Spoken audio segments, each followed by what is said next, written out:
বিসমিল্লাহির রহমানির রহিম। প্রিয় জীবননগর উপজেলাবাসী, আজ সেই ৩রা আগস্ট, একটি কালো রাত। যে রাত্রে জীবননগর উপজেলার বাংলাদেশ জাতীয়তাবাদী দলের অঙ্গ সংগঠনের নেতৃবৃন্দ ও বিএনপির নেতৃবৃন্দর সারা রাত ঘুম ছিল না। ৪ তারিখে কিভাবে এই ফ্যাসিবাদ সরকারের বিরুদ্ধে কিভাবে আন্দোলন সফল করা যাবে, সেই লক্ষ্যে সারা রাত বিভিন্ন জায়গায় মিটিং করা হয়, ঝড়ে জঙ্গলে বনে বাধারে। অতএব আজ যে সময় এই ভিডিওটি করছি, তখন আমরা কোনো এক মাঠের মধ্যে মিটিংয়ে অবস্থান করছিলাম। সকাল হতে না হতেই ৮টার সময় বিভিন্ন জায়গায় থেকে জীবননগর হসপিটাল গেটে আমরা অবস্থান নেই এবং এই বাংলাদেশ জাতীয়তাবাদী দলের নেতৃত্বেই একটি মিছিল অগ্রসর হয় স্ট্যান্ডের দিকে।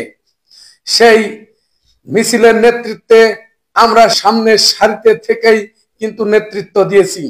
যদি গুলি খেতে হতো, প্রথম গুলিটা আমাদেরই লাগতো। অতএব যখন আমরা ৪ তারিখে প্রোগ্রাম সফল করলাম, তখন আবার ৫ তারিখে মিটিং এর প্রস্তুতি আমরা নেওয়া শুরু করলাম। আমরা প্রোগ্রাম শেষেই বিভিন্ন জায়গায় যার যার মতো আত্মগোপনে চলে যাই।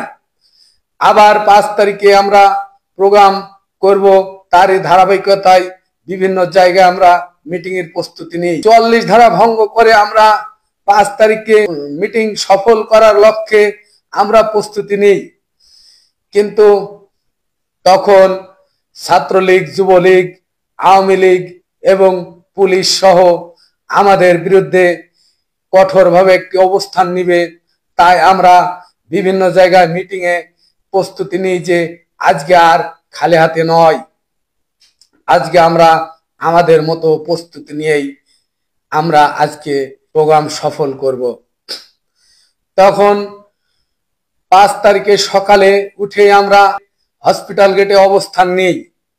অবস্থান নিয়ে আমাদের মিটিংয়ে একটি দিক নির্দেশনা ছিল যে বিভিন্ন পয়েন্টে অল্প কিছু সংখ্যক লোক দাঁড়িয়ে থাকবে। আমরা হসপিটাল গেট থেকে পথযাত্রা যখন বাস স্ট্যান্ডের দিকে অগ্রসর হব, তখন আস্তে আস্তে সব লোক মিটিংয়ে অংশ নিয়ে একটি গণজামায়াত সৃষ্টি হবে। সেই প্ল্যান অনুযায়ী আমরা সকালে প্রোগ্রাম শুরু করি এবং সেই দিন ৪৪ ধারা ভঙ্গ করেই আমরা কিন্তু এই জীবননগর দখল করেছিলাম। সেই দিন কিন্তু আমরা জামাতের অল্প কিছু সংখ্যক লোক আমরা পেয়েছিলাম, আর এনসিপির কোন লোক, একজন লোক আমরা কিন্তু সেই দিন পাই নাই। জীবননগর যে ৫ তারিখে আমরা যে দখল নিই, সেখানে কিন্তু আজ যারা এনসিপির বিভিন্ন নেতা যে বিভিন্ন অফিস আদালতে তারা যে ভূমিকা নেয়, কিন্তু এই ৫ তারিখে তাদের কোনো ভূমিকা ছিল না। অতএব আজকে যারা বলে ভোট পিছনোর কথা, এই ভোট যদি না পিছোয়, যদি ভোট না হয়, সবচাইতে কারা লাভবান হবে? তারাই লাভবান হবে যাদের কোনো জনসমর্থন নাই।